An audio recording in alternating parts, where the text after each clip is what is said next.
Voice news, आपकी आवाज आपकी खबर। आज अंतर्राष्ट्रीय पटल पर काफी गहमा गहमी है। प्रधानमंत्री मोदी और राष्ट्रपति पुतिन के बीच आज फोन पर बातचीत हुई है जो काफी सुर्खियों में है। हाँ बिल्कुल। और ये बातचीत देखिए ऐसे वक्त में हुई है जब रूस यूक्रेन युद्ध को लेकर शांति प्रयासों में तेजी आई है जी। खासकर राष्ट्रपति पुतिन और पूर्व अमेरिकी राष्ट्रपति ट्रंप की हालिया अलास्का मुलाकात के बाद। सही बात है। हमारे पास जो जानकारी है वो आज तक की एक रिपोर्ट पर आधारित है। ये रिपोर्ट इन कूटनीतिक मुलाकातों और बातचीत के पीछे के जो समीकरण हैं उन्हें समझने की कोशिश करती है। तो आज हमारा मकसद है इन जटिल घटनाक्रमों की परतें खोलना। कैसे अलग अलग देश इस स्थिति को देख रहे हैं और आगे क्या हो सकता है। चलिए इस पर जरा बात करते हैं। बिल्कुल। और ये सारी बातचीतें देखिए एक बदलते हुए मतलब एक मल्टीपोलर वर्ल्ड की तरफ इशारा कर रही हैं। अच्छा। और जहां समीकरण बहुत तेजी से बदल रहे हैं। तो इसी संदर्भ में पुतिन का मोदी को फोन करना ये कई मायनों में अहम हो जाता है। तो सबसे पहले इसी फोन कॉल को समझते हैं। रिपोर्ट के मुताबिक पुतिन ने मोदी को ट्रंप के साथ हुई अलास्का मीटिंग के बारे में बताया। तो इसकी क्या खास अहमियत है? हाँ, और इसमें दिलचस्प बात यह है कि पिछले सिर्फ 10 दिनों में पुतिन का मोदी को ये दूसरा फोन कॉल था। ओह, दूसरा? जी। तो ये सिर्फ एक सामान्य शिष्टाचार नहीं लगता। ये भारत और रूस के बीच जो गहरा आपसी विश्वास है और रणनीतिक साझेदारी है उसको दिखाता है। ऐसा लगता है कि पुतिन भारत को, जिसे वो एक अहम साझेदार और मित्र देश मानते हैं, अपनी शांति बहाली की जो कोशिशें हैं उस प्रक्रिया में शायद साथ रखना चाहते हैं। मतलब अपडेटेड रखना चाहते हैं। हाँ, अपडेटेड रखना चाहते हैं और शायद बदलते वैश्विक समीकरणों में भारत का जो एक स्वतंत्र रुख रहा है उसको देखते हुए ये महत्वपूर्ण है। और प्रधानमंत्री मोदी की तरफ से क्या प्रतिक्रिया रही? क्या भारत ने अपना पुराना रुख ही दोहराया? हाँ बिल्कुल। प्रधानमंत्री मोदी ने भारत का जो स्थायी पक्ष है उसे दोहराया कि भाई विवाद का हल केवल बातचीत और कूटनीति से ही संभव है। जी। और भारत हमेशा से शांति का पक्षधर रहा है। ये वही स्टैंड है जो भारत शुरू से बनाए हुए है। जैसे पहले भी कहा था। हाँ, याद कीजिए 2023 में समरकंद में भी प्रधानमंत्री ने पुतिन के सामने ही कहा था कि यह युद्ध का युग नहीं है। सही कहा। और दिलचस्प बात यह है कि आज दुनिया के कई वो देश भी बातचीत की मेज पर आने की बात कर रहे हैं जो पहले सिर्फ हथियार देने पर जोर दे रहे थे। अच्छा, ये एक बदलाव है। जी। इस कॉल में वैसे द्विपक्षीय मुद्दों और पुतिन की संभावित भारत यात्रा पर भी चर्चा हुई। तो ये तो हुई भारत और रूस के बीच की कूटनीतिक हलचल। लेकिन इसी पहेली का एक और बहुत अहम हिस्सा अब अमेरिका में सुलझने वाला है। हाँ।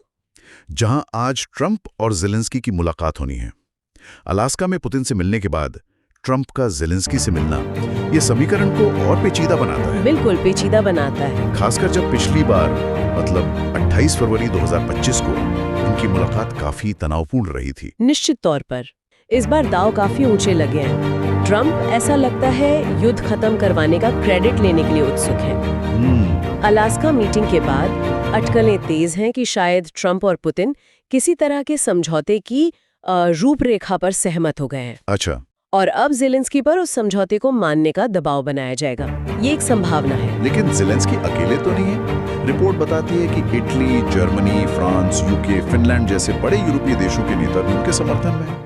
उनकी मुख्य चिंता क्या है? देखिए, उनकी चिंता को अगर बड़ी तस्वीर में देखें तो वो काफी जायज है। अगर रूस को यूक्रेन की जमीन मान लीजिए आसानी से मिल जाती है तो ये पूरे यूरोप के लिए बहुत खतरनाक नजीर बन सकता है। हाँ, मतलब भविष्य में खतरा बढ़ सकता है उनके लिए भी। बिल्कुल, उनकी अपनी सुरक्षा के लिए भी खतरा बढ़ सकता है। वो शायद ट्रंप पर यही दबाव बनाना चाहेंगे कि ये सिर्फ यूक्रेन की जमीन का मसला नहीं है, ये पूरे यूरोप की सामूहिक सुरक्षा से जुड़ा हुआ है। और खुद ज़ेलेंस्की के सामने क्या चुनौतियां हैं? रिपोर्ट में उनकी एक सोशल मीडिया पोस्ट का जिक्र है जिसमें 1994 की सुरक्षा गारंटियों के नाकाम रहने की बात कही गई थी। बिल्कुल, ये ज़ेलेंस्की की दुविधा को दिखाता है। उनके लिए सबसे बड़ा सवाल यही है कि अगर समझौता होता भी है तो किस कीमत पर? सही। कितनी जमीन छोड़नी पड़ सकती है और सबसे अहम, भविष्य में सुरक्षा की क्या गारंटी मिलेगी? गारंटी का सवाल तो अहम है। बहुत अहम है। उन्हें 1994 का बुडापेस्ट मेमोरेंडम याद है जब परमाणु हथियार छोड़ने के बदले सुरक्षा का आश्वासन मिला था, जो पूरा नहीं हुआ। जो पूरा नहीं हुआ। फिर 2014 में क्रीमिया गया और 2022 में तो पूर्ण हमला ही हो गया। तो जाहिर है वो सिर्फ वादों पर नहीं बल्कि ठोस गारंटी पर जोर देंगे। तो मतलब एक तरफ यूरोपीय सहयोगियों का साथ है, हाँ दूसरी तरफ ट्रंप का संभावित दबाव, जी। और साथ ही हिलेरी क्लिंटन जैसी आवाजें भी हैं जो कह रही हैं कि जमीन छोड़े बिना शांति हो। हाँ वो भी एक पक्ष है। तो स्थिति बहुत बहुत नाजुक है ज़ेलेंस्की के लिए। तो कुल मिला के तस्वीर काफी उलझी भी दिख रही है। एक तरफ तो युद्ध विराम और शांति स्थापित करने की एक तत्काल जरूरत है, बिल्कुल, जिसका राजनीतिक फायदा शायद ट्रंप उठाना चाहे। दूसरी तरफ जमीन, संप्रभुता और भविष्य की सुरक्षा गारंटी जैसे बेहद मुश्किल सवाल है। हाँ, जिनसे यूक्रेन और उसके यूरोपीय सहयोगी दोनों जूझ रहे हैं। सही।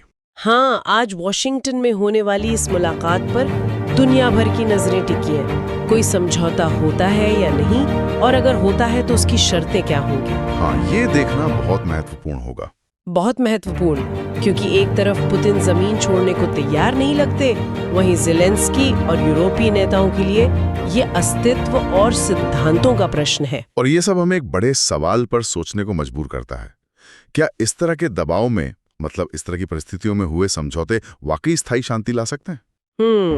या ये सिर्फ भविष्य के किसी और टकराव के बीच बोएंगे? ये एक ऐसा पहलू है जिस पर मुझे लगता है आगे भी नजर बनाए रखनी है।